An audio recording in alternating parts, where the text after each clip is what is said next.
friends from media. Good morning. I'll read a statement in English first, and I'll read again in Mandarin Chinese for the benefit of our local media. Thank you very much for coming to MOFA on a Sunday morning when it is supposed to be a time to rest or to perform your religious duties. I have a brief statement to make before I open for Q&As. As all of you are aware, on January 31st, the WHO declared that the outbreak of 2019 novel coronavirus originating from China's Wuhan is a public health emergency of international concern.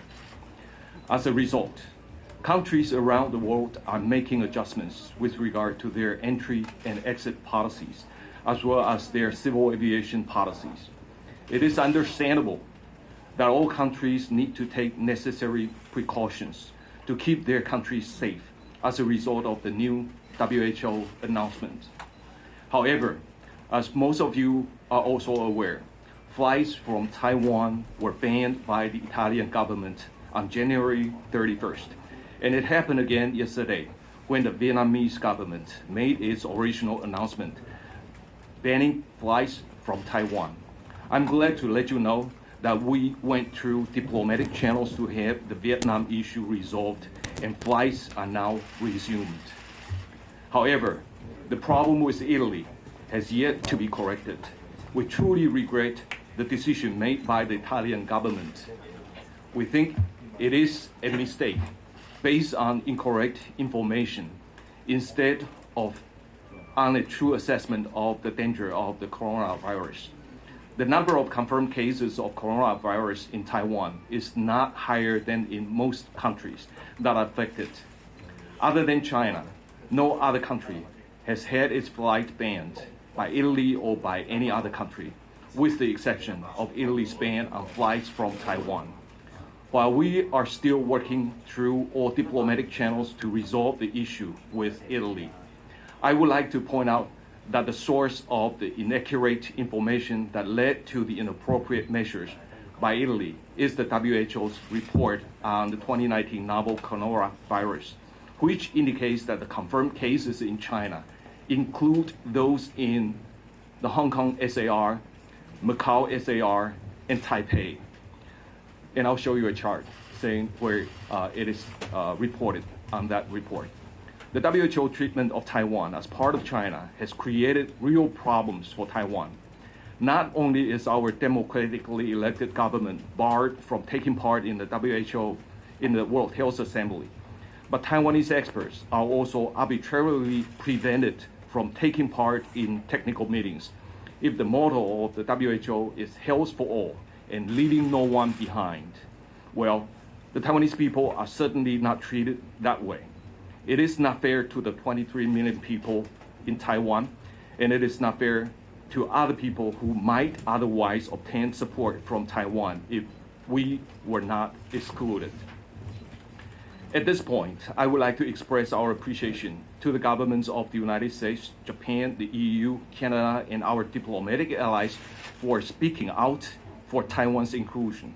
Their strong voice should not be ignored. Nevertheless, cases like what's happening with Italy also show that the interests of the Taiwanese people are negatively affected by the WHO's decision to list Taiwan as part of China.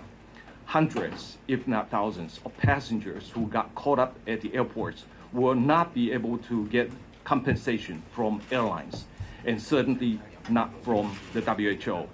While we are still going through our own channels and through like-minded friends to reason with the WHO to right its wrong, I would like to publicly call on the WHO to recognize a simple fact that Taiwan is Taiwan and it is not part of the PRC.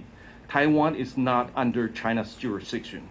Taiwan's and China's health are administered by separate and independent health authorities, and Taiwan's and China's flight information regions are administered by separate and independent civil aviation administrations. This is such a simple reality that the WHO should never have missed. Again, I call upon the WHO to correct its gross mistake. Thank you. 接下来我用中文再跟大家说明一次。各位媒体朋友，大家早！谢谢大家在礼拜天早上没有在家休息，或者是上教堂，而是到外交部来开这个记者会。那接下来我有一个简单的一个声明，然后之后就会开放大家来提问。大家都知道，在前几天，也就是在1月31号，世界卫生组织宣布源起中国武汉地区的2019年新型冠状病毒爆发，是国际关切的公卫紧急状态。因为这项重大的宣布，各国也随着调整入出境政策或者是飞航的政策。我们也了解各国政府为了保护自身公民而采取一些必要的措施，这是必然的。但是大家都已经注意到，意大利政府在世卫做了宣布之后，也立即接受其卫生部门的建议，以防疫为理由，宣布禁止台湾航机进入其飞航情报区。而就在昨天下午，越南政府也做了同样的宣布。但是很高兴跟大家说明，在经过我们的努力之后，越南已经修正其政策，台湾和越南之间的航班已经恢复正常了。然而，意大利政府的错误仍然没有修正。我们对于意大利政府的决定感到极为遗憾。我们认为这个错误的决定是因为错误的认知与资讯，而不是基于对冠状病毒疫区的正确评估。至目前为止，台湾所确认的感染病例不会比其他国家多。而除了中国之外，也没有其他的国家航班受到影响。当我们还在透过外交管道，希望能够解决和意大利之间的议题的时候，我必须指出，导致错误决策资讯的根源，就是世界卫生组织对2019年新型冠状病毒的报告。这个报告将中国的确诊人数包含了香港、澳门和台湾。世界卫生组织将台湾当成中国一部分的做法，已经对台湾以及台湾2300万人民造成困扰。不只是台湾的民选政府无法参加世界卫生大会，台湾的专家也被任意地拒绝参与技术性会议。如果世卫的座右铭是 Health for All 以及 Leaving Nobody Behind， 台湾人民并未获得这样子的待遇。排除台湾对台湾2300万人民不公平，对那一些本来有机会获得台湾协助的国家的人民也不公平。那在这里，我必须要对那些积极为台湾争取参与机会而发声的国家和政治领袖，无论是美国、日本、欧盟、加拿大，或者是台湾的友邦，我们都表达感谢之意。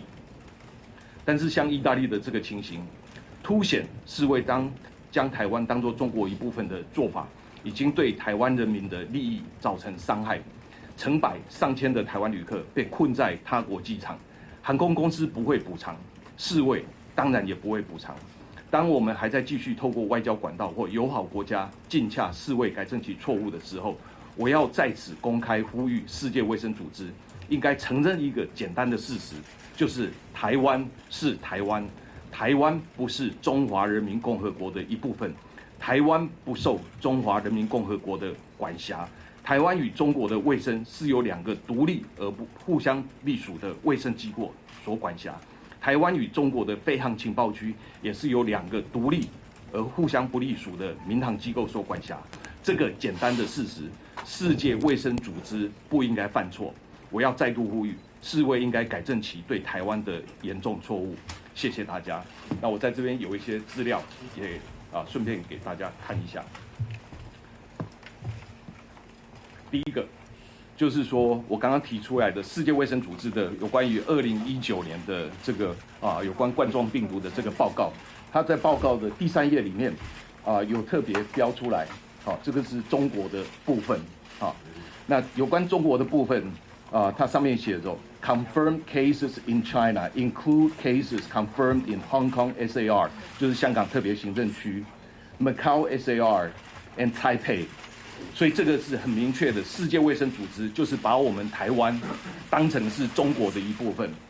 那上面也有写，就是countries, territories or areas with reported confirmed cases， 就是有关于没有关系，待会资料会给大家，大家可以采取近一点的照那中国的这个部分就是用这样子的方式来表达。那另外我还有一个图表，待会大家也都会收到大家可以用比较近的这个距离来拍照就是在世界卫生组织针对中国的各个地区在做监测的时候，它上面写说有关于中国的各省份的这个疫情，它上面列着台北，也就是说世界卫生组织明确的将台湾当成是中国疫区的一部分，所以这个就是为什么有其他的国家认为说我们台湾也是中国的一部分，所以要限制我们台湾的这个航班进入。那I think I need to explain this in English as well for the benefit of international press briefly.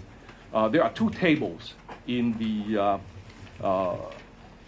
WHO report. The first table, as I said a little bit earlier, there's a footnote. It indicates that the confirmed cases in China includes cases confirmed in Hong Kong SAR, in Macau SAR, and in Taipei. And another table is a surveillance of the confirmed cases reported by the provinces in China, and that includes Taipei. So I think it's not fair to the Taiwan people that Taiwan is being treated as part of China. 网上看新闻，请下载 TVBS App 或直接按订阅 TVBS 新闻频道。